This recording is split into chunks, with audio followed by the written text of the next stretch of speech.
Startup Podcast PH is co-produced by Y Spaces, Apiron, Tuala, Symph, Secuna, Red Circle Global, Maroon Studios, and Aim High. Check out our partners in the description. Welcome sa Startup Podcast PH, inspiring more Filipino entrepreneurs and innovators. We're live now here in Y Spaces, our partner co-working and event space here in BGC. And we have Secuna. We have CJ Billones, Chief Operations Officer, and Christian Burgos, Chief Technology Officer. Hello, kamusta? Hi, kamusta? Kamusta Medyo kayo? maulan ngayon. Maulan na Friday. Buti, nakabiyahe kayo papunta dito sa BGC. Oo nga Ayun, and actually, I've known Secuna actually since, well, I met you personally last year pa. And matagal lang, brewing itong episode natin. And actually, Secuna is one of the startups na nagsusupport din actually sa Startup Podcast. Mm. And ngayong October actually ay, tama ba? Cybersecurity Awareness Month. Awareness Month. Yes. Ayan. So sana sa episode na to mas maging aware tayo sa cybersecurity. And actually, para din sa broader audience, malaman natin ano ba talaga ang cybersecurity, bakit ito kailangan, and kumbaga, ano ba talaga ang ginagawa ng Secuna? Ayun. Yeah. Sige. So, huwag natin patagalin pa. Sirs, ano nga ba ang Secuna? So Secuna is a cybersecurity testing platform, no? Basically what we do is that we connect companies or organizations out there to ethical hackers na pwedeng mag-conduct ng security testing sa mga digital assets ng mga companies and organizations. So essentially you can think of it like parang mga freelancing platform din, pero very specific to cybersecurity. So ngayon may may mga different services kami na parang it just filters out kung sino yung mga magpa-participate doon sa cybersecurity testing. So meron kaming mga in-house na cybersecurity professionals na pwedeng mag-conduct ng testing, typically for vulnerability assessment and penetration testing for compliance purposes. But for a more cost-efficient solution naman, meron kaming community of ethical hackers na nagpa-participate naman sa mga bug bounty programs na nirarun ng mga organizations. Ganun. Oh, okay. I mean, that's something new to me. I mean, yung the bug bounty program. Bug bounty. Ano yun? Parang maghahanap ng bugs? Pag may nakita, may award? And security bugs, to be specific. Oh, okay. Oh, well, when you mentioned palang kanina you mentioned cybersecurity testing platform. So, well, first of all, ang impression ko in this kind of company is parang a company will go to you and you have pure in-house. So, apparently here, may in-house kayo. Yes. And meron din yung mga, well, non-in-house that you tap for other additional, tama ba? Other cybersecurity kumbaga testing efforts, right? So siguro to give a broader context, no, parang meron kasi kaming 3 core services. So una is yung Secuna pen test nga or yung vulnerability assessment and penetration testing. So this kind of testing is typically ito yung mga periodic kind of testing na kung kunwari you're a fintech company, annually you are undergoing regulatory compliance with BSP. And part nung regulatory compliance na yun ay nire-require kayo magpa third-party security audit. So that's where we come in. Pero ang problem kasi dito is that since periodic kind of testing siya, we kind of treat it like it's still a passive kind of security testing. And pagdating kasi sa cybersecurity, we need to be more proactive. So sabihin natin na kunwari, every January yung audit nyo and tuwing January lang kayo magpapatest yearly, di ba? Once a year lang. Once a year, ganun. But in reality, February mga hack yung mga hacker. in reality, yung mga digital platforms natin, it continuously evolves. Yes. So may mga new features tayong nire-roll out sa mga applications natin, ganyan. Tapos syempre, technology din nag-e-evolve. So, even yung mga cyber threats nag-e-evolve din. Yes. So, possible na yung may mga bagong cybersecurity threats na ma-discover in the future na we need to be wary of. At saka syempre, yung mga threat, yung mga hackers, yung mga nag-threat, ay nag-e-evolve din actually yung kanilang expertise sa pang-threat. Yeah. Okay. Sige, ano ba yung dalawa pa? So, you mentioned first. Ayun, so yung VAPT, yun nga, for the periodic kind of testing, usually for regulatory compliance purposes. And usually ito yung expensive na solution kasi kailangan nga yun for for mga certification ganyan. Then yung bug bounty program naman parang ito naman yung continuous solution namin na parang subscription based na siya na kung saan kung kunwari interested lang yung isang organization na mag-run ng security program na continuously magra-run as long as subscribe sila. Then parang sa platform namin, meron kaming marketplace ng mga different bug bounty programs na pwedeng tingnan ng mga hackers sa community namin and sila na bahala mag-decide kung saan sila magpa-participate or maghahanap. That's super interesting and the business model actually is super interesting there. And very new siya here in the Philippines kasi ayun nga parang hindi pa ganun ka-mature yung ano natin yung actually walang ibang bug bounty platform dito sa Philippines and yung bug bounty platform namin yung first. But meron na ba siya sa sa ibang bansa? Yes, actually based kami sa ginaya namin yung bug bounty ng technically hindi yung ginaya, binase namin sa Bugcrowd and HackerOne. Yun yung mga pinakasikat na platform internationally. Ang Sikuna ba may brand name for that or under Sikuna rin siya na bug bounty? Under Sikuna pa rin, bug bounty. Okay. Sige, actually later I want to ask more about that. Pero sige, muna tayo sa third. Then yung third is yung tinatawag naman nating Vulnerability Disclosure Program or Sikuna Response. So subscription based din ito and para naman to sa mga organizations na walang budget to pay bounties. So essentially nag-work din siya similar sa bug bounty program na mag-run sila ng na security program to our platform, then ina-allow nila yung mga ethical hackers sa community namin na mag-participate. Pero instead of monetary rewards, sa platform namin, it's more like a gamified approach naman doon sa mga hackers. So kumbaga yun na yung pinaka makukuha nila. May pointing system to build yung reputation nila. And minsan yung mga companies may option sila to give like company merch or swags instead of monetary rewards, or we provide the hackers some certificate parang as recognition sa mga nagiging contribution nila. Portfolio nila. Yeah, exactly. So this is a good chance naman for cybersecurity professionals or actually even students. So yung mga nag-e-explore pa lang sa cybersecurity para makagain sila nung experience na kailangan nila. So this is for medyo mga entry level or hindi naman? Okay. Pero meron ding mga experienced professionals na nagpa-participate dito kasi ayun, parang sila yung mga philanthropists naman na talagang gusto lang nilang tumulong. So marami tayong ganun actually here in the Philippines. Yung 'di ba, wala naman silang monetary na natatanggap yung mga hackers. May mga clients kami sa BBP na 'di ba sa VDP pag nakaka-answer ka or nakakapag-solve ka nakakapag-penetrate ka ng bug doon, nakakuha ka ng points and depende kung na-accepted yung mga ganun, yung mga bugs na nakita mo sa platform nung naka-deploy dun naka-post sa VDP. May mga clients sa BBP na private yung BBP nila and ang lalaki ng binibigay na rewards. So, tinitingnan din nila yung mga hackers kung matataas yung points, kung may credibility. Yes. So, yung iba, pwede ka mag-build ng credibility sa VDP. Parang yung mga stars lang to sa yung sa mga... Actually, yes. And na-experience ko din kasi nung sa Echelon Philippines, maraming nag-a-approach sa akin na sobrang startup sila. How can we afford? Ayun, binigay ko sa kanila yung VDP. Ito talaga yung mura. Pwede ka sa basic as in free.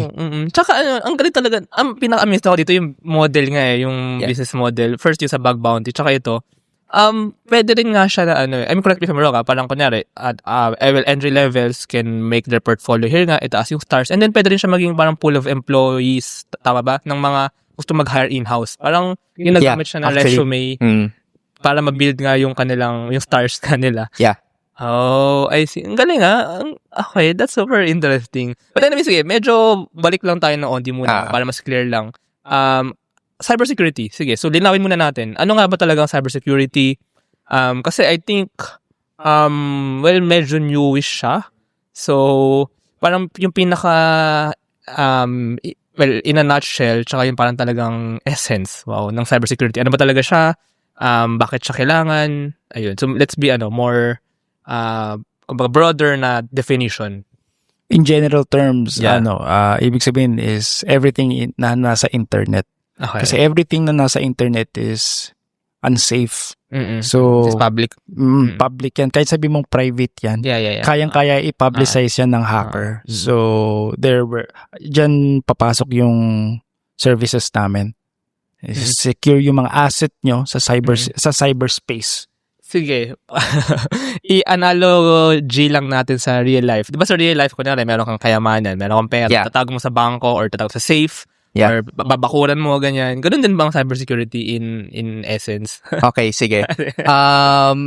Kung ano bang pwede nating analogy dito?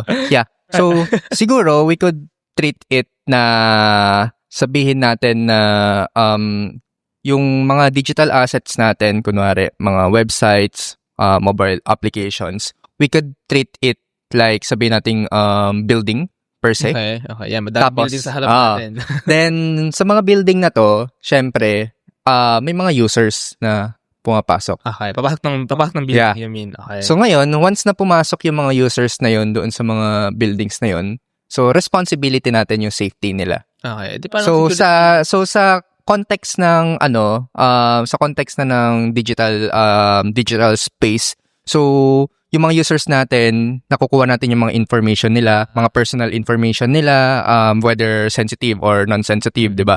Then once na nakapasok na siya doon sa building or sa system natin, so may responsibility tayo na i-protect yung mga data nila, or yun nga, yung mga users natin from any external or internal threats. Mm-mm. So ngayon, paano natin ma-protect yung mga na yun, yung mga users natin, 'di ba? So kung kunwari in real life, meron tayong mga minsan may mga security personnel tayo, mga guards, ganyan. Tapos minsan bukod sa mga security personnel, parang meron din tayong mga security tools, mga CCTVs or yung mga scanner, 'di ba? So parang ganun nagwo-work din yung cyber security. Then minsan may mga instances din na, for example, yung isang building biglang nagkaroon ng threat, sabihin natin na masyadong extreme, no? Pero sabihin natin, sabihin natin, kunwari, may terrorist na pumasok, di ba? Parang ganun naman yung analogy ng So, hacker din talaga. sabihin natin, may terrorist na pumasok, di ba? So, paano magre-respond yung may-ari ng building plus yung mga agencies na involved para ma-secure yung or ma-eliminate yung threat. So sa cybersecurity ganun din. Yung cybersecurity itself, meron siyang mga different fields. Meron tayong mga tinatawag na yung offensive cybersecurity, meron tayong defensive side of cybersecurity. Wow. So kay Sikuna, we are more on the offensive side of cybersecurity. So essentially, what we do is, different analogy naman na to, para kaming parang pag nasa offensive side of cybersecurity ka, para kang doctor, wherein you want to try to prevent to prevent any issues from arising. So kumbaga, we act as the hackers or we simulate the hacking para makita na yung mga loopholes sa systems ninyo and alam nyo kung paano nyo i-defend yung system ninyo. Then, tapusin ka lang. Then, yung sa defensive side naman, so kung kunwari, ayun nga, may cybersecurity incident na nangyayari, then, ano yung mga protocols na matitrigger to stop yung actual incident. So, kunwari nga, sa hostage taking, di ba? So, ano na yung mga protocols na gagawin ninyo to stop it? Okay, sige. Mas simple itong naisip ko kasi imagine yung company may kahadjero. Sabihin natin safe, yung safe na bakal. Tapos andun yung mga data ng employees dyan. Imagine natin, yan yung database niya na naka-upload sa cloud. So, ang gagawin ng company, i-hire kami para i-penetrate, buksan yung kahadjero. So, pag nabuksan namin yung kahadjero or hindi, sabihin namin, nandito yung mga problema. Ito pwede niyong gawin dito para mas tumibay. Mas tumibay yung defense ng kahadyero. So, yun yung pinakasimple na naisip ko. Okay. Yeah, gets. Sana kanino mo pa naisip. Pero actually, yun yung mention din na tama nga naman, marami nga naman talaga para security measures din. Kaya ang isang building, ang naisip ko, parang may tatlo nga eh. Well, may detection, mga CCTV pa ng detection. Mag-detect ng threats, di ba? Second, yung mismong mga security guard, mga mismong etikin, yung mga mismong parang kung sa katawan ng tao, yun parang mga T-cells. Ay, ang tawag doon. Yung mga lumalaban sa mga virus, parang gano'n. And then, actually, when you said that, when you said yung sa example nga ni Christian, tsaka yung sa, parang pinapalakas yung depensa. Parang din kayo, nagtitrain nung mga security measures nila. Para mas lumakas pa yung security measures nila. Yeah. So, parang I think ganun parang siyang vaccine, diba? Ganun ang vaccine sa katawan ng tao. Lalagyan mo yung katawan mo ng mahina or katulad nung similar nung virus. Para lumakas yung katawan mo. Yeah. Sama parang ganun, diba? Tama ba?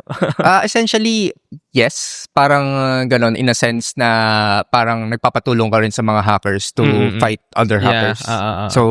Yeah. Sige. Technically same lang. Kasi kung ano yung gagawin nung technically same lang talaga yung naisip mo. Kasi kung ano rin yung gagawin ng mga bad actors, yun din yung gagawin ng mga pen testers. Parang pinapanganahan nyo. Para hindi na siya maulit. Yeah. So, nagpe-prepare na kayo ng mga trap, kumbaga. So, kumbaga, we find vulnerabilities before other or malicious hackers do. Namin sakop yung kasi yung trap di na namin sakop yung kasi ang gagawa na nun yung client kung gusto nila ma-defend. Sa blue team na yun, technically kami talaga offensive focus. Red team. Yeah, so I think yung sa banner nyo nga so si Sikuna pen test talaga yung parang penetration testing. Kaya penetration testing kasi ito-try nyo penetrate and then doon malalaman yung security level or capability ng company. But anyway, just to give more context ngayon naman cybersecurity as something that that's important for a digital company. Digital, right? Kailangan digital. So sige, ano pa yung mga dapat protektahan ng isang company? Kanina na-mention na yung mga sensitive user information. Pero aside from that, like ano ba yung talagang kailangan or why? Bakit kailangan mag-cybersecurity, mag-level up ng cybersecurity ng mga mga websites, digital companies? Okay. So, ayun, essentially, i-breakdown lang muna natin, no? So, pagdating sa, at least sa services na kino-cover namin, meron kaming mga tinatawag na mga types of digital assets that we try to test. So, meron tayo ng mga web applications, meron tayo ng mga mobile applications, meron din mga internal network or external network, plus mga cloud infrastructure. So essentially, itong mga different assets na to, may kanya-kanya din silang mga responsibility. So hindi naman necessarily na kunwari sa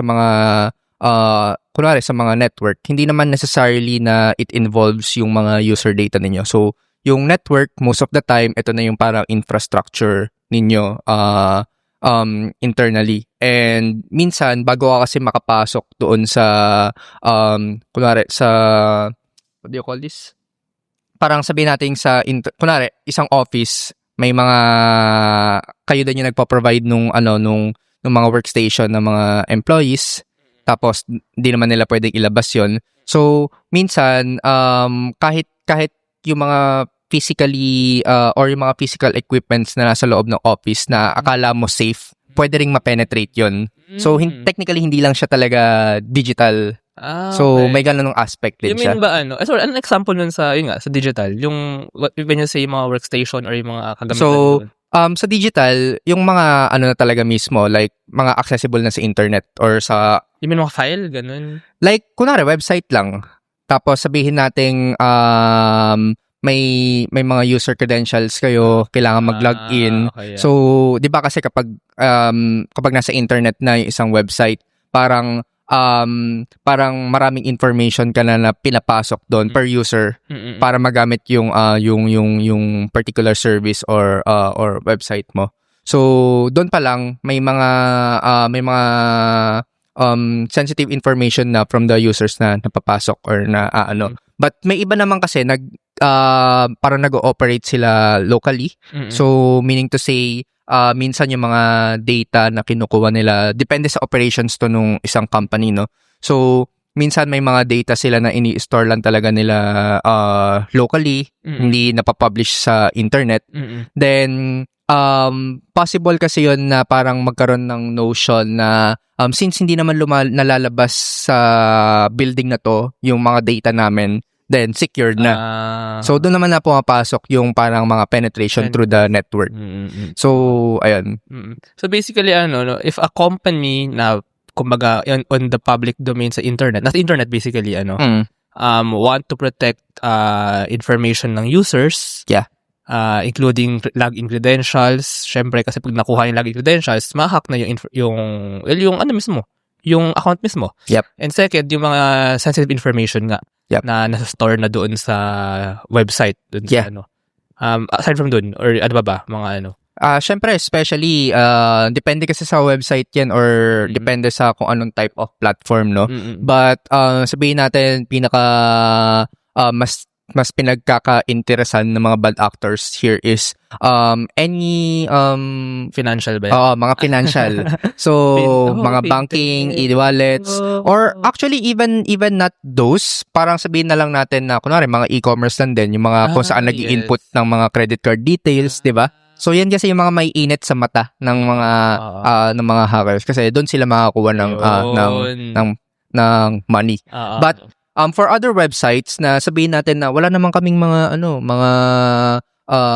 ini-store na mga data na related to financial. But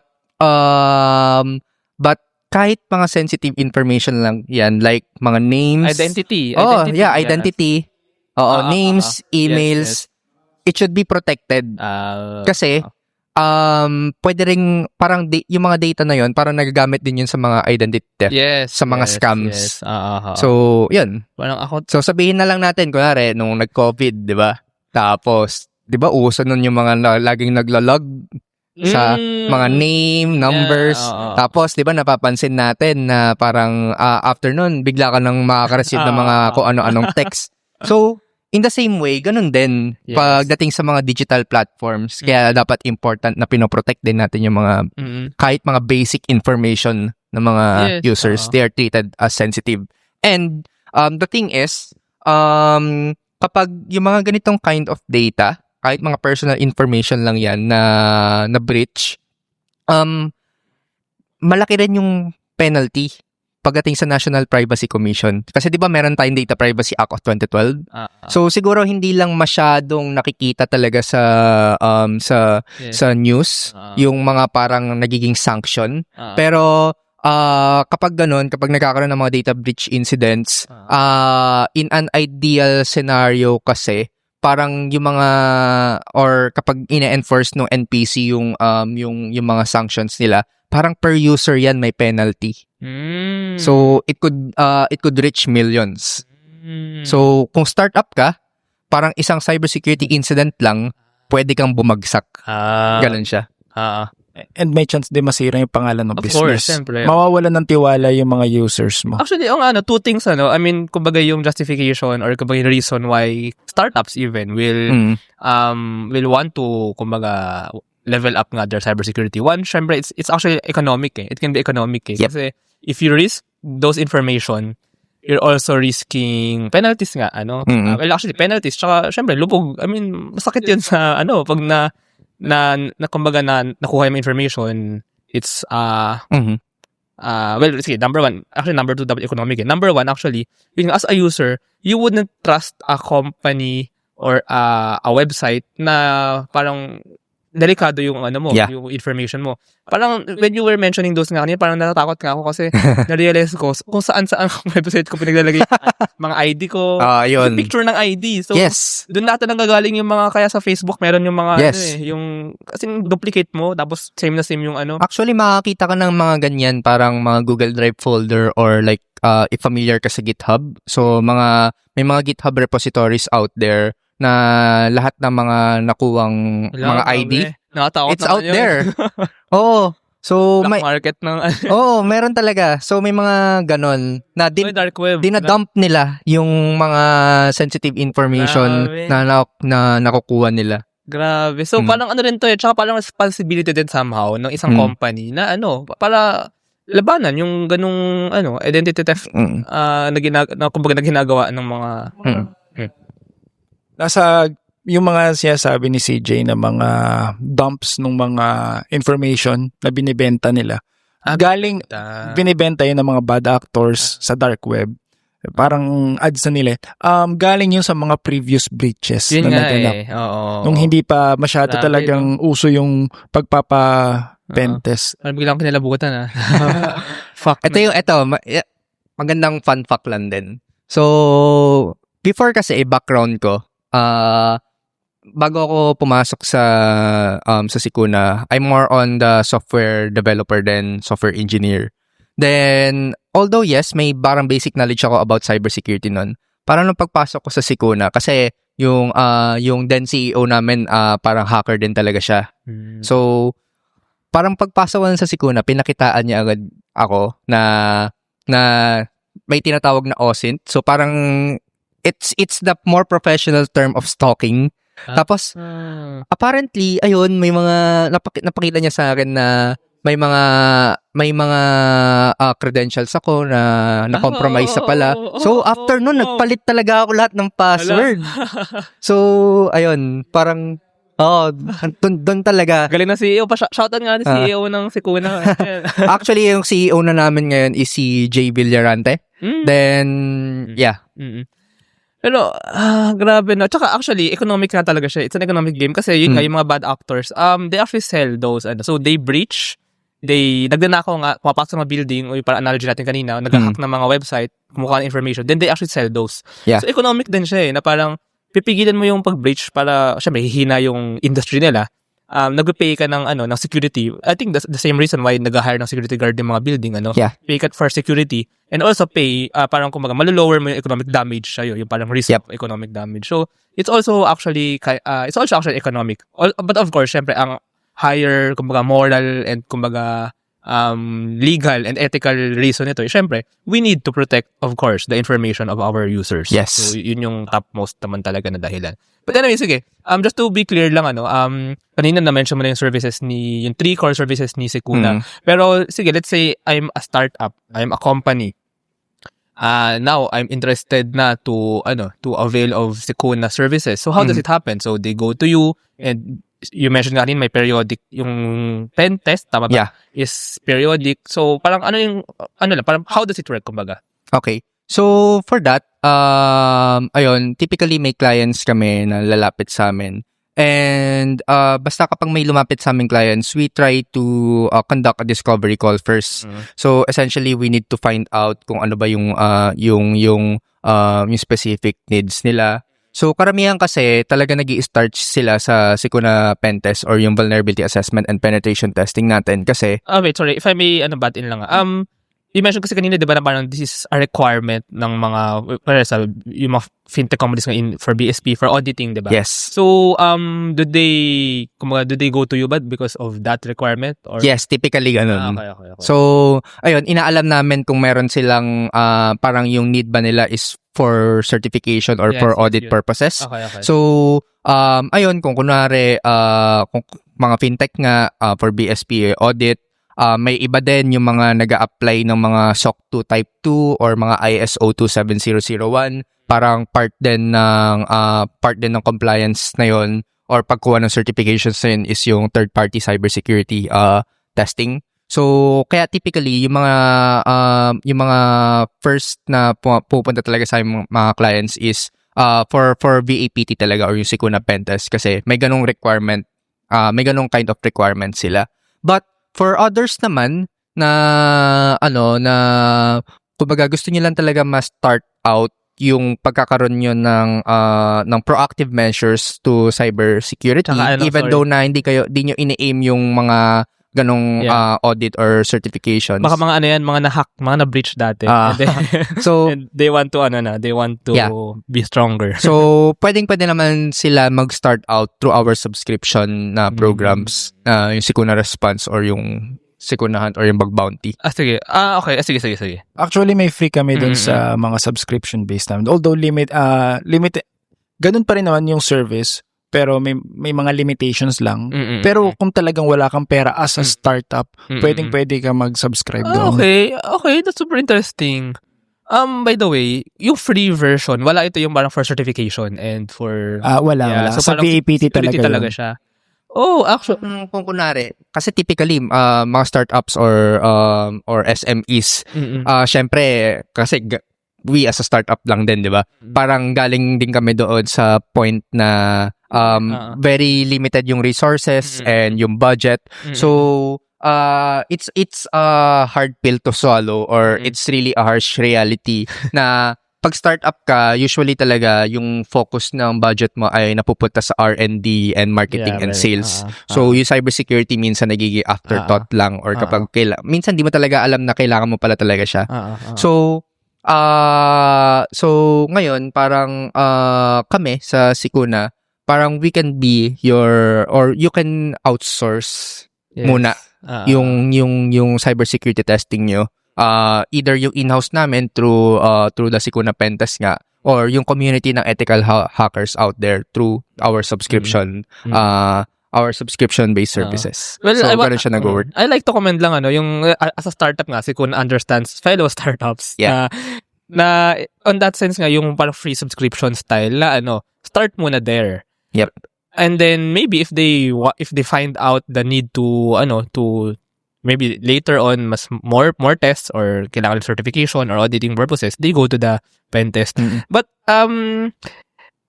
ang magaling dito sa model na to, yung sa free subscription, well, it's free. And also sa side ninyo, since you have a community of ethical hackers, so parang wala rin talaga masyadong in-house cost sa inyo, no? So, ang galing din na nabibridge nyo yung need and yung service. And at the same time, in the long run, it also kind of helps not just the business, Sikuna as a business, but also like the whole industry ng cybersecurity. Yes. Diba? So, on the other side, moving away from the business side, so sa side naman ng mga cybersecurity professionals, kumbaga may problem din kaming sinosolve doon eh. Yeah, so, currently, meron tayong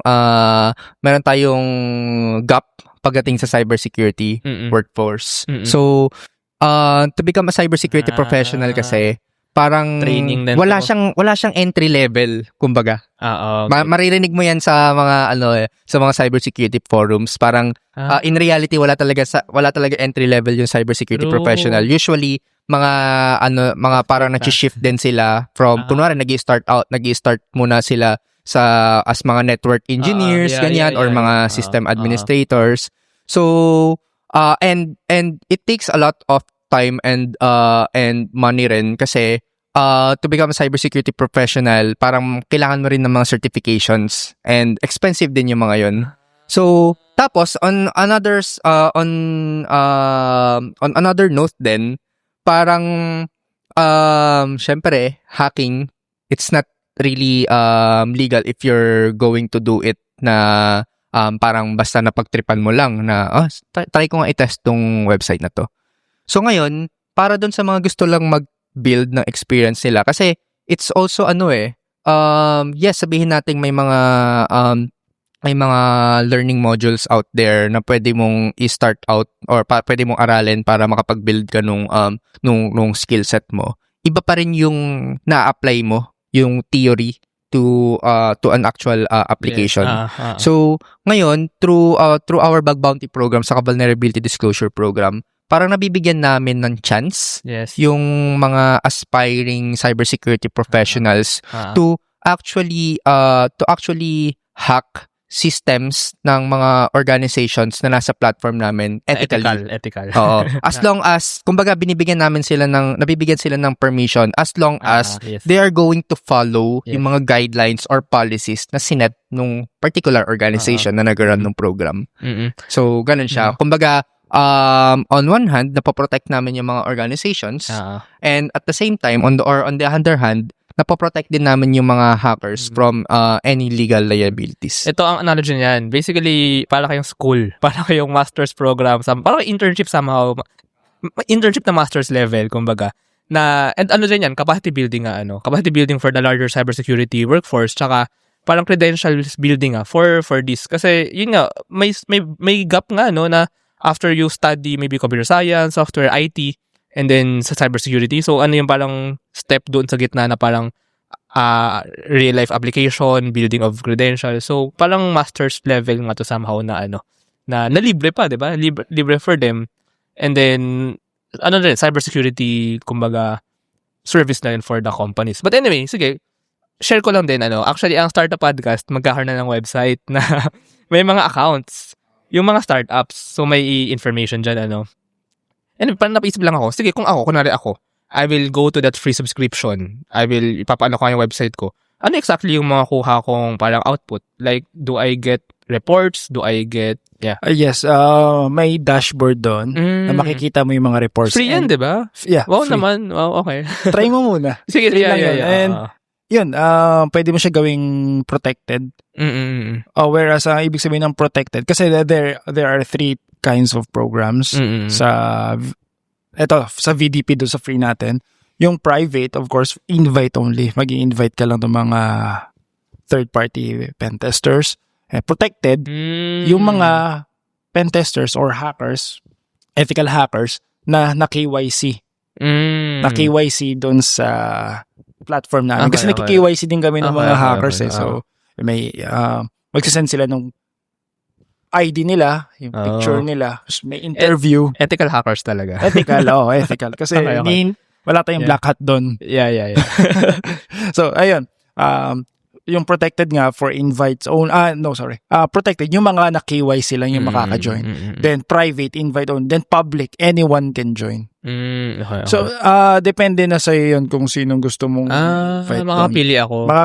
Makakapili ka nung visibility nung program. Okay. Pero kung free, hanggang lang siya, public and protected. Okay. Ang private is for paid subscription. Although mura lang naman yung initial standard subscription namin. Okay. So ano lalabas sa dashboard ko? Reports na parang this part can be hacked. Diagnosis siya. Kasi maglalagay ka doon ng asset mo, 'di ba? Okay. Ilalagay, for example, yung website. Okay. Ilalagay mo pag gumawa ka na ng program. Okay. So, yun yung gagamitin and dapat kasama rin sa policy yun na ito lang yung in-scope na asset na pwedeng galawin ng mga hackers. Ethical hackers. Yeah.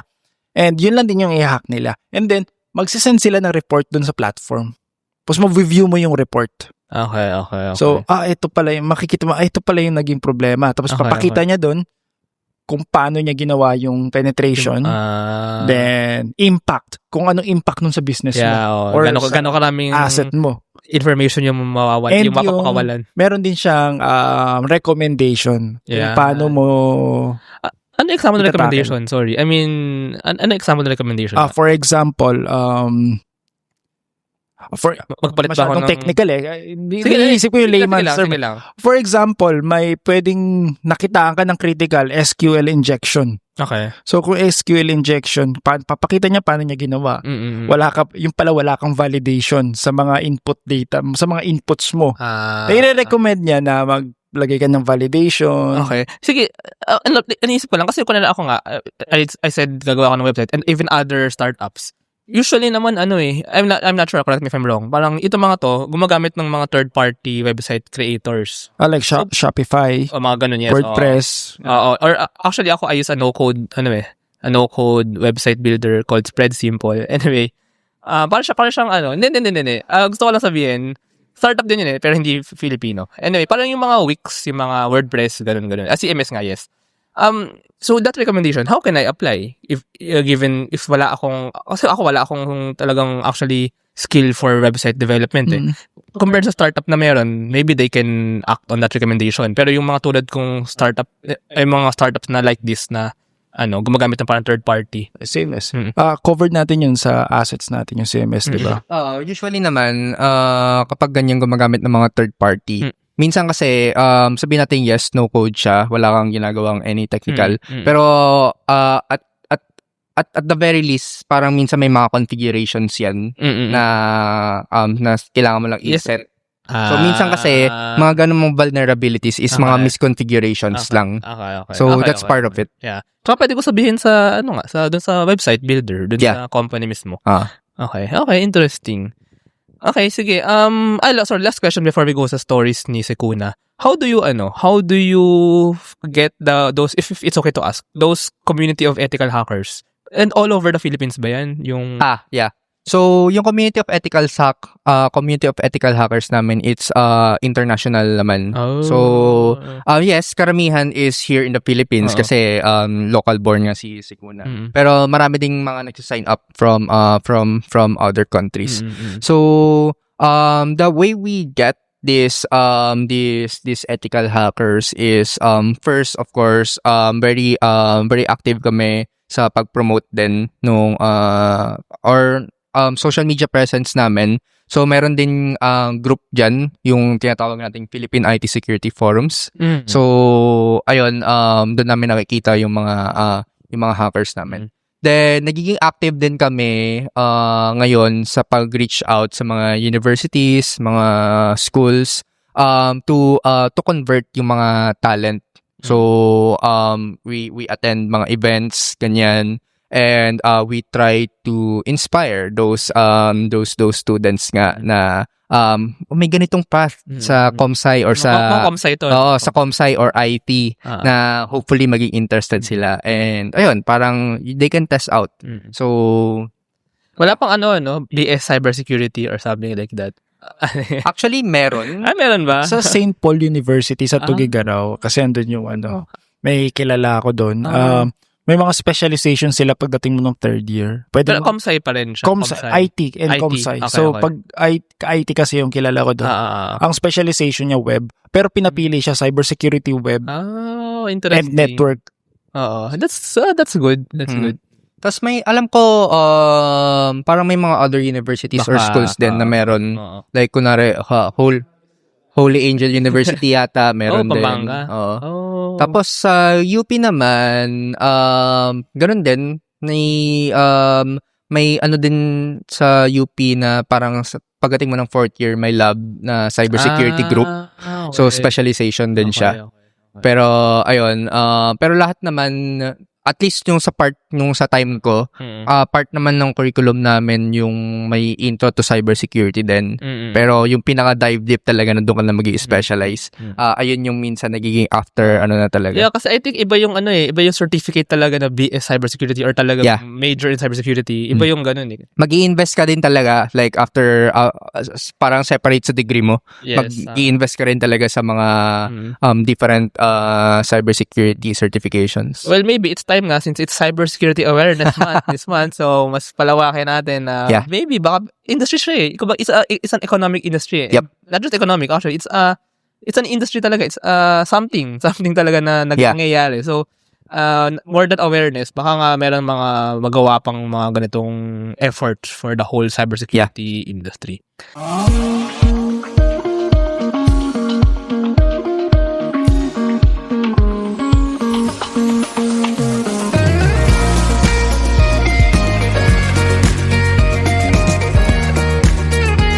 Trust the digital future with Twala. Secure and tamper-proof digital signature. Electronic notarization service. And custom AI agents for intelligent document workflows. Visit twala.io to learn more. In today's digital world, your organization needs more than just technology. It needs a strategic partner. At Symph, we build web and mobile apps that drive innovation for startups, enterprises, and organizations worldwide. Visit symph.co today. Protect your assets from bugs before bad hackers exploit them. And launch your products seamlessly with Secuna, your trusted partner in cybersecurity. Receive reports in real time and work with security experts to find bugs in your products before others do. Let's make your security our priority. Ayun. So, punta naman tayo sa stories behind Secuna, So, although na-mention mo na kanina yung paano somehow ikaw yung pagdating na pala sa Secuna. Pero paano ka nag-start sa Secuna? Do you have stories? I'll try my best to share, based from my knowledge. Kasi ayun nga, for information lang, kami ni Christian, both, hindi kami part ng founding members ng Secuna. But what year kayo? 2022, after pandemic kami pumasok. Okay. But what year nag-start si Secuna? 2017. Okay. Anyway, sige. So, anyway, based from my knowledge, sorry kung fake news, pero sige na, podcast lang na yung alam kong information kung paano na-form yung Secuna is that yung dati naming CEO, which is yung ethical hacker din siya, then parang nag-report siya ng vulnerability na nakita niya doon sa company nung current CEO namin. Interesting. Tapos after nung report na yon, parang ang nangyari ata is hinire nung current CEO namin yung former CEO namin to be part nung parang cybersecurity team, or actually mag-isa lang siya. Parang one-man cybersecurity team nung dating company. Okay. Nung company na nahanapan niya ng vulnerability. Then after some time, parang nakita nila yung need nga na ayun, parang nakita nila yung need na pinaka-target kasi talaga namin when we started is mga startups. Kasi nakita nga namin yung need na first, of course, nag-grow yung digital landscape. Then, as part of that growth of that digital landscape, syempre, nag-grow din yung mga external threats, yung nagiging vulnerable yung mga companies to these cyber threats. So, but the problem is that, ayun nga, as mentioned then earlier, if startup ka or small medium enterprise ka, we have very limited budget or resources to afford yung cybersecurity services, whether forming an in-house team or availing third-party cybersecurity services. So nag-start kami with offering yung Sikuna Pentest lang. So again, mag-isa pa lang yun yung tester namin. So tinry lang nila kumuha ng mga clients na pwede nilang i-test, and may mga instances nga na we offered it for free pa muna, parang mga pro bono, just to build yung yung name nung company. Then ayun, eventually may mga high profile clients na napasok, tapos unti-unti parang na bibuild na yung reputation ni Sikuna. Then dumating na sa point na okay, hire na tayo ng other people. So kumbaga from an in-house na para from an in-house security team from other company, then na kami na form na separately. Okay, ganun pala. So, may mga alam mo ganyang ibang startup actually. Yeah. So parang ganun siya. Tapos ayun, 2022, so or actually time skip na tayo, no? Kasi wala na akong masyadong information about it. But nag-pandemic, so nag-lockdown, even mga businesses. So for the businesses to adapt, mas parang napabilis yung digital transformation na tinatawag natin, kasi mas nag-migrate na. As internet lahat ng pandemic eh. Oo. Mas nag-migrate na yung operation sa internet. So mas nag-grow din yung need for cybersecurity. Then 2022, ayun, pumasok kami. So dito na nag-start yung pag-build nung platform namin. So before that, parang talagang mano-mano lang, testing lang, then manually done pa yung mga reports. So after mag-test, okay, ito yung Excel sheet or PDF ng mga reports na nakita namin. So as in parang talaga dati project-based na I talk to a company, I do that service, and then ganyan. So very very traditional pa yung approach nung testing nun, na parang makukuha mo lang yung mga reports after na nung testing. And mahirap siya i-manage kasi mga PDF documents or Excel, 'di ba? Parang mahirap siya i-review and all. So nung pagpasok ko, ako yung nauna bago si Christian. Pagpasok ko, pumasok ako sa Sikuna as product manager muna. Oh. So rin kasi ako, nag-career shift din ako from software engineering to product management. And sakto na nung pagpasok ko is initially may nagawa na silang parang Sikuna platform as proof of concept. But gusto nila i-rebuild yun from scratch to use a different technology, and mas ituloy nga. Kasi dati yung nag-build lang nun is parang in-outsource din namin, and hindi na siya na-maintain. Mahirap na i-maintain. And yung technology na ginamit, mahirap din mag-hire ng mga engineers. So, for that technology. So, ayun, pagpasok ko, we started rebuilding yung platform namin. And Na in-house na talaga? Oo, kami na. So, may in-house na product and engineering team, si Sekuna. Then, nag-start kami to of course, since nire-rebuild namin yung platform, so step by step lang. So, nag-build muna kami ng platform to make yung Sekuna pentest namin to make an agile way na parang magkakaroon ng dashboard nga. So, habang ongoing pa yung testing in real time, as soon as may makita kaming may update. as soon as may makita kaming vulnerability and ni-report na yun doon sa platform, then magkakaroon agad ng immediate visibility yung clients namin. Then after nun, so na-roll out na namin yung platform. Then tinuloy na namin yung pag-develop naman nung bug bounty program and ng vulnerability disclosure program namin.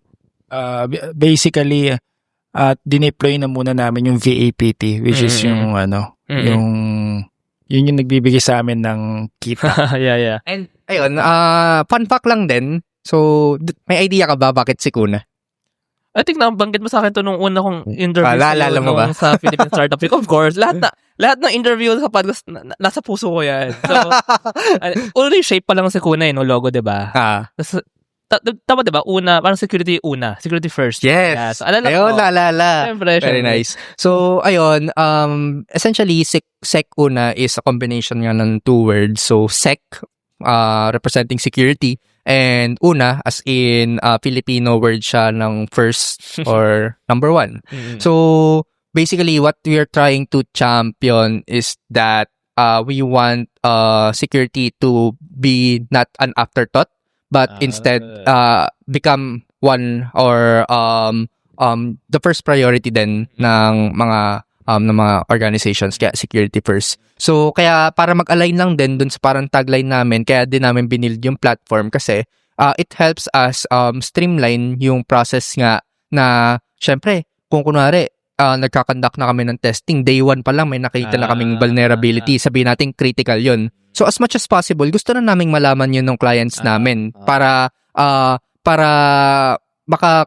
gawa agad sila ng decision, ano kailangan nilang gawin, paano nila ipapasok sa timeline nila yung pag-resolve nun, and paano nila maro-roll out agad yung fix for that.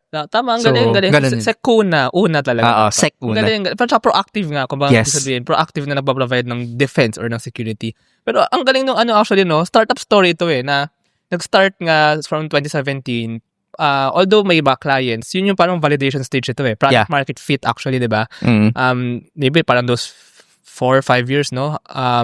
But before gawin yung platform, it's just really validation, product market fit. And then nung na-identify na okay yung kumbaga it's a continuous stream of clients and then nagre-recur, it's time now to sort of, I think it's not parang mass scale pa siya. Pero by the act na paggawa ng platform, and parang ano siya ngayon, parang sort of subscription style ito. Tama ba? Parang may pagkaganon siya ngayon. Well, dalawa pa rin. So, meron pa rin nung project-based engagement nga. So, yung sa VAPT, ganun pa rin yung model niya. Then, subscription-based. Pero what I mean, even yung VAPT na na project-based, somehow parang subscription siya given the platform Just recurring naman siya. So, somehow, diba? So, I mean, that, kumbaga yung processification nung part na yun. Na more than project-based siya na parang we go to a project with a client and then after we do the cybersecurity tests, we give the report. Parang ano siya, active na interaction with the client. So thankfully naman nagiging mukha nga siyang subscription din kasi thankfully naman yung mga most of our clients parang sa next annual nila audit bumabalik naman sila sa akin. Pero sa bagay. Pero ganun din ba subscription yearly subscription. Parang yearly project na naman yung nangyayari doon Although minsan bumabalik sila, mas marami na silang asset. So, mas lumalaki din yung bayad. Oh, that's nice. Possible din kasi yun. Minsan may mga clients kami na sabihin nating mga IT service provider. Yung mga ina-outsource din na nagde-develop ng different websites, di ba? For different organizations. So, Pwede rin yun na na technically hindi same application yung tinetest. So sila, may mga different projects sila na kunwari, ito si IT service provider nga, may project kay client A, kay client B, kay client C. Then minsan, even in the same year, nagkakaroon kami ng multiple projects under them for those different din Yun nila. pala ang paraan para dami kagad kliyente Doon ka sa sa connector, kumbaga. Anyway, ayun nga, startup story, no? So, kumbaga, ito yung quote-unquote scaling stage na na-multiply na si Sukuna as a company. Nare-replicate yung capability niya through the platform din, even with the bug bounty programs, and then yung isa pa, yung third.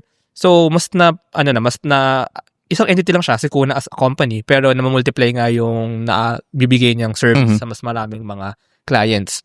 Anyway, another question I also want to ask na about sa inyo rin. Sige, maybe isa kayo na answer. Okay. When you were applying, I'm just curious, when you were applying to Sukuna na hindi pa naman talaga sikat back then, di ba? Parang as a startup. So, what were your thoughts lang na you joined Sukuna as a startup and on that stage na binubuo yung platform? Yeah. So, for me, naging maganda lang or naging maganda yung timing kasi parang during the pandemic, may part na unemployed na ako. So, tapos, wala lang, nag-chill lang ako ng pandemic, ganyan.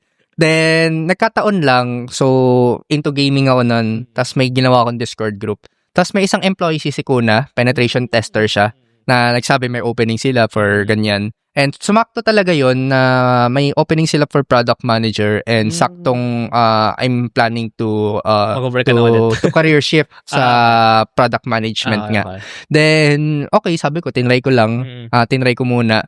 Then, doon ko nalaman na, parang sa initial interview ko lang, doon din ako nagkaroon ng idea pa na, ganito pa pala yung cybersecurity, hindi lang pala siya basta-basta. So, kumbaga na-pick talaga niya yung interest ko. And for me, from my perspective, parang it's also nice to have knowledge na mapapakinabangan ko rin in the future. Kasi if I'm going to go back pa rin sa product management aspect, parang it's nice to have different domain knowledge. So acquiring yung knowledge sa cybersecurity would help me in my future career. But so parang ganun yung mindset ko nun. When you were in college, ComSci, diba? May cybersecurity, nag-take ka na ba ng cybersecurity subject or what? Well, may isang subject kami for cybersecurity. Elective pero ba yan? Or required or elective?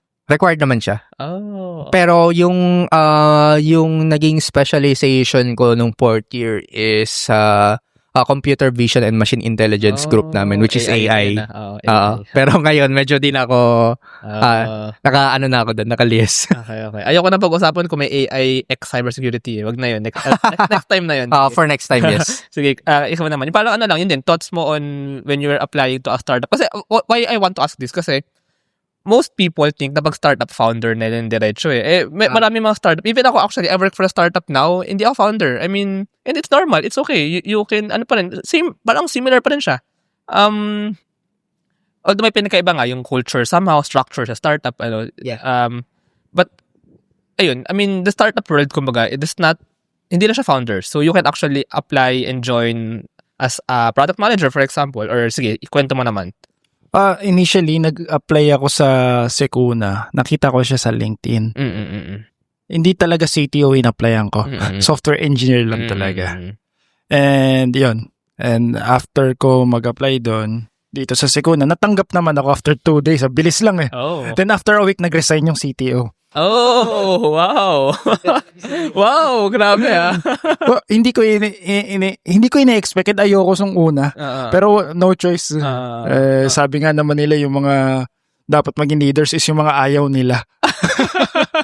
Anyway, in my case, mas gusto ko actually yung mag-apply at magtrabaho sa startup. Kasi as a software engineer, kami yung gumagawa ng software, di ba? So, mas may significance as an employee kami. Yes, exactly. As in, hindi ka lang basta cog sa machine.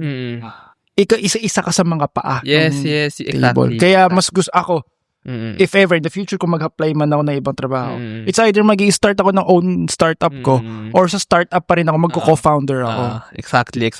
Sorry, teka, if I may ask, hindi, millennials kayo, diba? Or Gen Z na ba? Or millennials? Gitna. Millennials pa, pero may mga ano ngayon na lumalabas na 1995, Gen Z daw. Di, pero kasi yun ngayon ang bagong workforce ngayon. Hindi naman, I'm not sure kung tama itong pag nakikita ko. Pero mas habol ang yun nga, yung na-appreciate yung gawa mo talaga. You're really part of the team, part of the may binibuild ka talaga na nakikita mo. Di ba? So, as a culture, yes, nasa culture yun na Saka gusto ko lang ding i-add similar kay Christian, no. So startups kasi it can tend to be chaotic din, 'di ba? Kasi ayun nga, ang daming problems pag nag-i-start ka ng startup. Minsan marami pang unknowns kasi yun nga kayo nag-establish nung everything like processes and stuff. Pero for me, parang mas na-enjoy ko din yun na working in a startup kasi parang you're there, nakikita mo yung problem and mas madaling ma-value yung voice and opinions mo. Exactly. Kasi you're working with a small team pa lang 'di ba? So parang you're part of that team na kung ano man yung maging yung maging parang paano ba? mapupunta. Yung kung ano man yung maging mapapuntahan nung startup in the future, kung maging successful, naging part ka nung pag-build mismo nung startup na yun. Kahit hindi ka founder. Yun, exactly. Kahit hindi ka founder, kung part ka ng startup team, nasa culture din yun ng startup na you're really growing and building. So, even if, I think ang difference na naman yan if ever is kung may equity ka or wala. Pero as long as you're part of the startup team, parang part ka naman ng culture na yun of really building that company, that system. So, and personally kasi I thrive in chaos. may magandang tao. Mas gusto ko talaga yung immediate na nakikita ko yung mga problems, parang gusto ko i-solve. More on problem solver mindset talaga. Same naman. And I think actually marami sa mga nakakausap ko dito through the podcast, even yung mga listeners, ganyan, may ganang personality. Mga tayo Yeah. Sila ulo tayo. Kasi minsan naman, kunwari sa mga established companies, parang, yun nga, established na eh. Yeah. So, minsan you just really have to follow na kung ano yung mga standards na set. So, for me, sorry, baka maging controversial, pero for me, parang, ayun nga, mas exciting to work sa kind of culture ng similar to a startup na kayo yung bumubuo ng process. Yes. Actually, yan na yan ang definition ko ng startup. I think yan ang definition ng startup. Really. As long as it has the culture of innovation or building, it's a startup compared to kumbaga yung mga big corporation level na hindi less of innovation na yun more of parang maintaining and regulating and kumbaga may procedures na, may SOPs na, may SOPs din man startups, pero kumbaga yung culture ng mga big corporations is actually kumbaga stability or retaining what they have compared sa startup na culture of innovation and building. Ayun. At kasama yung experimentation, yes. So I think yun yung innovation parang that process Anyway, also, if it's okay to ask, doon nag-join kayo, parang part of paglaki ng team So, nung nag-join kayo, marami na bang members or onti pa lang and now, parang dumami na ba yung members? Kasi growing nga siya as Parang nung nag-join ako, like nasa 10 employees pa lang kami Okay. So, ngayon, hindi pa naman kami super laki pero like mga nasa 30 employees naman na kami now. Pero, ayun, we're looking to scale further pa in the next coming years as we, syempre, as we gain more clients pa ganyan and as we continue building yung platform pa namin. Ito yung mga startup story talagang gusto kong nai-interview nga. So thank you din. Tsaka ang ganda ng story really. Ito yung startup playbook somehow na nag-start sa validation. Patagal talaga yan. 4 years, 5 years, tagal talaga yan. Tapos pag na-hit mo na yung talagang marami kasing startup, sorry sa mga makikinig nito, pero madami nagsasabing they hit validation, they hit product market fit, pero naka-isa, dalawa lang naman Hindi yun ang definition ng product market fit It should be recurrence. Yeah. So, ayun, matagal yung validation na yan. Matagal yan. Hindi yan mangyayari in 1 year, maybe 2 years, kulang pa nga yan eh. Ano yan, 3 Yeah. or more years yan. I think, that's... Tapos pag... And continuous din yan in a sense na, yeah. for example, yung first 5 years na yon, yung validation pa lang namin is yung sa VAPT, Sikuna Pentest. Yes. So right now, even yung bug bounty program Yung namin, product vulnerability lines. disclosure program namin, yes, china-champion na namin siya. But as you have mentioned earlier, ngayon mo lang din siya narinig. And here in the Philippines, yes, may mga big organizations na nag-run na ng mga sarili-sarili nilang bug bounty programs. Pero, ayun nga, it just happens on their own. So, kumbaga, wala pang platform na talagang madaling nakikita ng mga ethical hackers out there na may ganito palang bug bounty si ganitong company, di ba? So kami parang we want to make it centralized na parang marketplace na nga for both ethical hackers saka yung mga ano no. Pero ayun, currently I could say na we're still validating it, yung idea, very bago pa tong idea na to. More on because parang pagdating sa idea na pag-work with ethical hackers here in the Philippines, especially kung hindi mo magiging direct employee, meron pa tayong stigma. So very conservative pa tayo pagdating doon. Kaya right now we're promoting it and we're trying to find yung parang tamang timpla kung paano siya maano. Mga startup talaga may mission talaga revolutionizing nga and parang changing the ano rin eh. You really changed you have to change somehow the let's say mindset ng industry or ng mga tao when it comes to certain. So ang goal namin dito is talagang ma-replicate din yung ginagawa sa US, sa EU. Kasi sa US, parang sobrang trusted na ng ethical hacking community nila in such a way na even the US government, nagra-run sila ng mga bug bounty programs nila, ina-employ nila yung mga ethical hackers na yun. So here in the Philippines, ayun, medyo on the government side, medyo nakikita na rin nila yung need on this one. Actually, if you're familiar with the National Cybersecurity Plan, pwede mong i-look up if ever, 2023 to 2028, may nakalagay din doon na parang government agencies and private agencies should start to provide a way for responsible vulnerability disclosure. And saktong-sakto na dito pumapasok yung ini-introduce ni Sikuna na bug bounty program. Pero ayun, currently nandun pa rin kami sa phase na we're trying to push it. And we're also reaching out then sa mga government agencies like the ICT to check kung paano namin masosupport yung National Cybersecurity Plan na yan.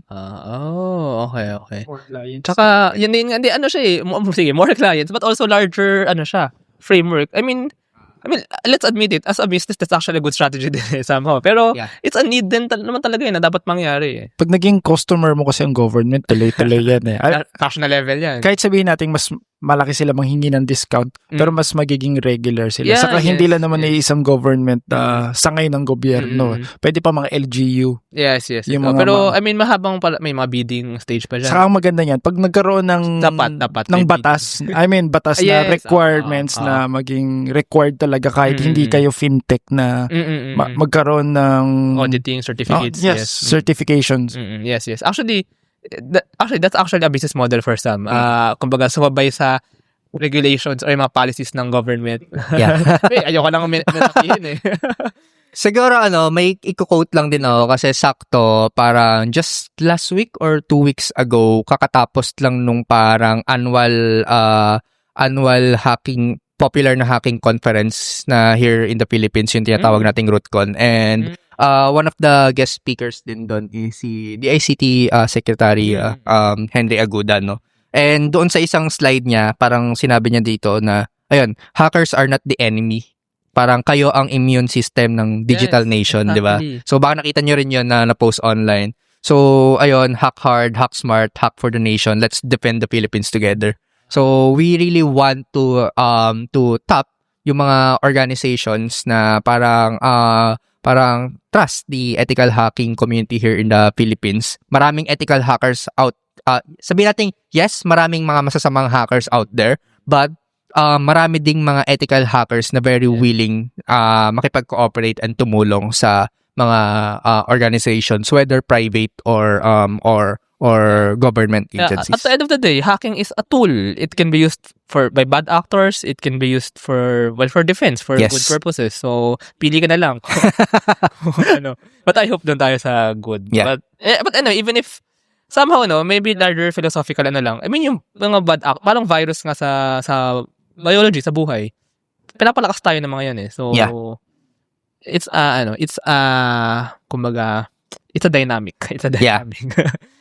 But sige, anyway, more than 1 hour na tayo, no? Grabe yung kwentuhan natin dito. More than 1 hour na ba? Oo, lagpas na. I-wrap up na natin. Ano nga ba ang vision talaga ni Sikuna? Or maybe for some startups na parang continuous nga yung innovation, validation. Hindi naman talaga yung naglalatag ng parang vision in 10 years eh. Pero parang, how do you see lang Sikuna growing pa, maybe in 5 years or more? So, ayun lang, parang talking about the future lang. What do you see?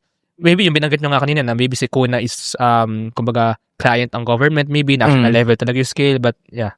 Can you share lang? So right now, at least yung pinaka nakikita kong vision ni Sikuna for the next 5 years siguro is ayun nga, we want to be able to break yung stigma about working with hackers. So hackers per se or hackers in the word hacker in itself is not really bad. So may ethical hackers, mayroong mga black hat hackers. So ngayon we want to really be able to tap yung mga talent natin kasi nalulus natin yung mga ethical hackers kasi hindi sila pinagkakatiwalaan here in the Philippines. So nagkakaroon ng tech brain drain. So mas na-hire sila ng other. Mas na-hire sila. Maraming na-hire abroad. Oo nga kaya nga.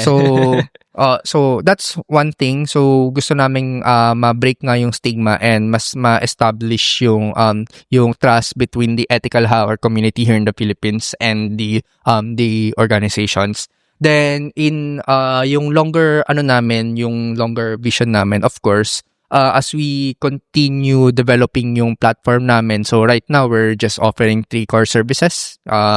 And more on the offensive security side lang kami, but as mentioned earlier, marami pang other branches yan sa cybersecurity. So in the long run, we really want to also grow the company in such a way na magiging one-stop shop na kami for cybersecurity needs ng any organizations.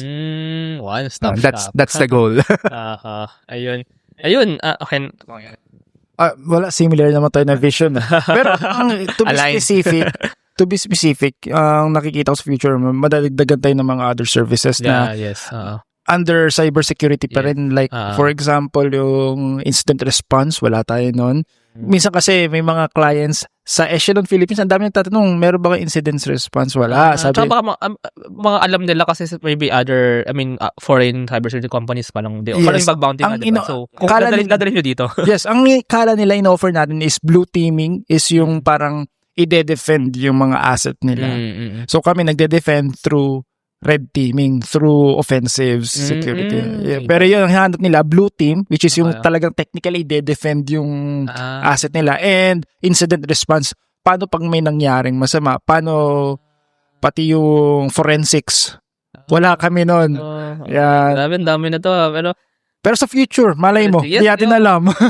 Tsaka actually yun as a startup, na with that culture of innovation and more products, more validation. So, depende rin yan. Kasi yan, may demand So, di ba, baka maybe they're willing to pay naman. So, why not build that product, di ba? So, I think as a startup, yun din yung culture na build pa those services. Naghahanap sila ng mas mura actually ng mga services local. Kasi mahal din yung mga pinagkakatiwalaan like Trade Micro, International. Okay. Okay. I think that yun din ang kinaganda if it's a Filipino company. Ang taas ng expertise but pwede naman rate somehow mas pwede mas mura somehow. Local rates lang. Local rates. Pero marami pa palang services na pwede pang ma-build si Sikuna kumbaga. And ngayon mas offensive nga yung with a pen test pero marami pa rin siguro na defensive. Parang interesting yung forensics din. Yeah. Ayun. Sige, actually thank you so much. By the way, final plug lang. Sige. So, for any viewers na makakapanood ng episode na to at umabot at this point, So, if ever na may need kayo for cybersecurity services and na-discover niyo si Sikuna through this podcast episode, reach out lang kayo sa sales team namin, sales@sikuna.io, and we will offer a generous discount for viewers na Sige. na makakapanood nga ng podcast Sige. episode na to. Sige, sabihin na. So, i-flash din natin yan. Hindi. Sige. Hirap yun eh. But, I think pwede natin ilagay naman sa baba. Ano. So, pakisabi, ayun, para maybe mention na lang, no, your firm Startup Podcast PH and you can get discount sa Sikuna. Ayun, sana nga may more than 1 or 2. Pero actually, meron, I think meron yan. Let's see.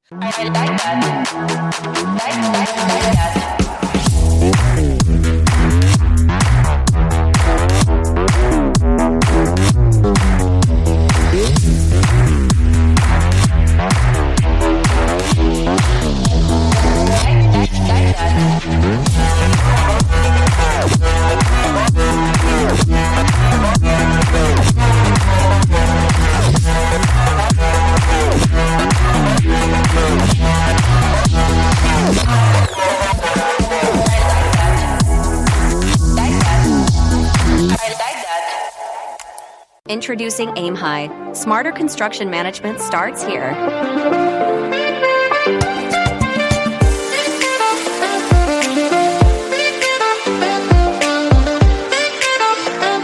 Monitor costs and progress with real-time insights. Plan ahead and adapt with streamlined scheduling tools. Make data-driven decisions to avoid costly delays. Increase efficiency and profit with Aim High. Running a business? Make it smarter with Red Circle Global. Streamline operations, boost productivity, and manage everything in one powerful ERP system. Book your free business demo today at redcircleglobal.com. Guided by one of our top experts. Ayun, so sige, pa-plug na rin din pala, CJ, if our listeners want to know more about Sikuna, so where can they find ba? Website, Facebook, social media? Yeah. So, sikuna.io, yung website namin, and sa Facebook, very active din kami, saka sa LinkedIn, so just look up Sikuna. So, makikita nyo na kami. Actually, I'm pretty sure, madami makikinig na to. Kasi actually, madami nakikinig ng Startup Podcast. Nagulat din ako dito, may mga lumalapit sa akin minsan, mga devs, at mga developers, mga programmers. And I think baka marami dun ay mga may knowledge about cybersecurity. Yeah. And I think first time to sa podcast na may cybersecurity na startup So sana mapukaw na ang with that title mapukaw natin. Yeah. And sana umabot nila hanggang sa lagpas 1 hour. But I think meron naman. Although I think baka dumami mag-apply sa inyo. Yung mga sasali sa community. Tama. Ayun. Pero makakatulong yan. Tsaka yun, nagulat ako, maraming mga devs talaga. Kasi these devs, ito din yung mga gusto, yun nga, yung, as I mentioned, yung startup culture na mag-build, thrive in chaos. Yun yung community natin dito Yun yung audience din dito Saka maganda naman yung kasi kung sa mga devs nga na mag-join sa community of ethical hackers namin, hindi naman nila kailangan gawing full-time to Yeah, exactly. So pwede nilang maging sideline na kunwari weekends or during the gabi, makapag-security testing May nakilala ako sa Echelon. Yung, full-time software engineer, hobby niya lang ang pen test. Ayun, kini-YC namin nagjo-join siya ng mga,